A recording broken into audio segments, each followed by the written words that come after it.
Saudara-saudari yang terkasih, jumpa lagi dalam Pelita Hati hari ini, Rabu 6 Oktober 2021, hari biasa dalam Pekan Biasa yang ke-27. Bersama saya Romo Thomas Suratno SC dari Paroki Cilanda, Jakarta Selatan, mendengar dan merenungkan Sabda Tuhan, yakni firman Tuhan yang tersurat dalam Injil Lukas, bab atau pasal 11, ayat 1 sampai dengan ayat 4.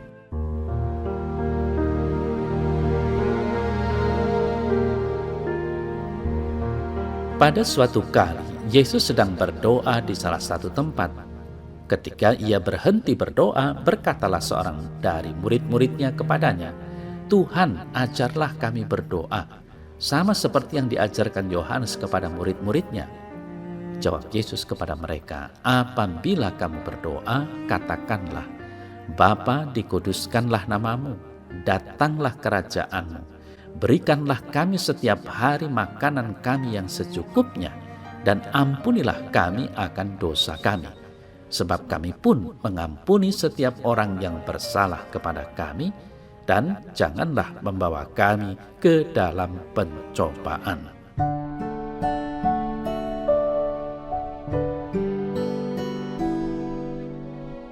Saudara-saudari yang terkasih, dalam tradisi hidup kontemplatif, para pertapa diajak untuk hidup dengan doa dan karya, ora et labora. Hidup doa menjadi dasar dari seluruh perjalanan hidup mereka hari demi hari. Apa yang mereka doakan diwujudkan dalam karya tangan masing-masing dalam keheningan yang agung. Doa dan karya menjadi satu kesatuan yang tak terpisahkan. Namun mereka tidak mencampurkan bahwa karya mereka, ya doa mereka, tidak ada waktu khusus berdoa. Atau sebaliknya, doa mereka itulah karya mereka, tidak ada kerja tangan biasa. Keduanya menjadi satu, tetapi masing-masing juga punya saatnya sendiri-sendiri. Saat kerja ya bekerja, saat berdoa ya sungguh-sungguh berdoa. Nah, saudara yang terkasih, hari ini Yesus mengajari para murid untuk berdoa. Dan doa yang Yesus ajarkan ini mengingatkan dimensi ora et labora yang dihidupi para rahib. Atau dengan kata lain, ora et labora sebenarnya juga menjadi panggilan kita semua. Kita tidak cukup hanya banyak berdoa tanpa bekerja tangan.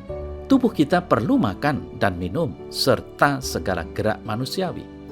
Maka bekerja juga menjadi bagian hakiki dari hidup manusia. Sebagai orang beriman, doa dan kerja menjadi nafas harian kita. Ada waktu untuk berdoa dengan sungguh-sungguh, ada waktu untuk bekerja dengan sungguh-sungguh.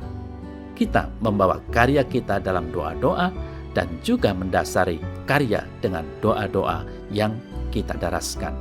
Lalu, saudara-saudari yang terkasih, doa yang diajarkan oleh Yesus ini dalam warta Injil kita kenal dengan doa Bapa Kami. Doa yang setiap hari kita ucapkan ini merupakan tata cara berdoa kita, singkat, sederhana, dan mudah dimengerti. Karena isinya adalah kebutuhan hidup kita sehari-hari. Ketika kita memanggil Allah sebagai Bapa, maka kita adalah anak atau putra-putrinya. Kebenaran sebagai putra dan putrinya seharusnya membuat kita berani sebagai anak untuk mempercayakan seluruh kebutuhan kita. Dengan menyebut Bapa, dengan sendirinya di hadapan Allah kita membangun niat untuk mencintai sesama yang lain sebagai anak-anaknya juga. Kita berjanji untuk terus memelihara solidaritas dengan sesama yang paling membutuhkan, bahkan terhadap musuh-musuh kita.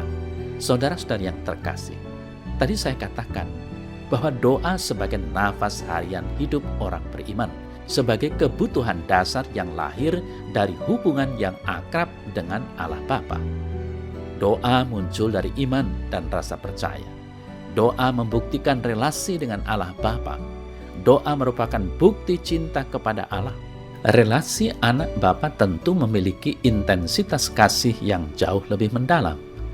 Penggunaan kami dapat berimplikasi bahwa Yesus tidak hanya mengangkat saya saja menjadi anaknya, tetapi juga orang-orang lain yang dipilihnya, yaitu anggota-anggota gereja. Saudara-saudari yang terkasih, Nilai yang terutama dari doa yang diajarkan Yesus adalah relasi Allah dan manusia. Mengakui Allah dan kerajaannya yang kudus akan melahirkan kesadaran untuk memohon pengampunannya, berharap kecukupan, dan melakukan penyerahan diri secara total. Yesus mengajarkan doa yang lebih dulu mengedepankan kehendak Bapa, baru dilanjutkan permohonan kita. Dengan berdoa dikuduskanlah namamu dan datanglah kerajaanmu, kita mohon agar Bapa menyatakan kebaikannya dan kemahakuasaannya berdaya guna di dunia ini. Pengudusan nama Allah dan penegakan kerajaannya itu harus menjadi fokus hidup kita. Doa kita tidak boleh membelokkan kehendak Allah agar sesuai keinginan kita, tetapi menyelaraskan kemauan kita dengan kehendaknya. Saudara-saudari yang terkasih, melalui pertanyaan para murid, kita yang tengah berziarah di dunia ini pun dapat belajar bagaimana cara berdoa yang baik. Setidaknya kita dapat memahami bahwa doa berisikan tentang pujian kepada Allah dan juga harapan kita dalam sebuah permohonan. Selain daripada itu, doa juga merupakan ungkapan dari sebuah pertobatan, karena dalam doa kita mengakui pelanggaran dan dosa kita tanpa perantara dan langsung kepada Allah. Bagian ini menuntut kejujuran dan keterbukaan kita padanya, sehingga dengan begitu Ia akan mengalirkan kasih dan pengampunannya pada kita.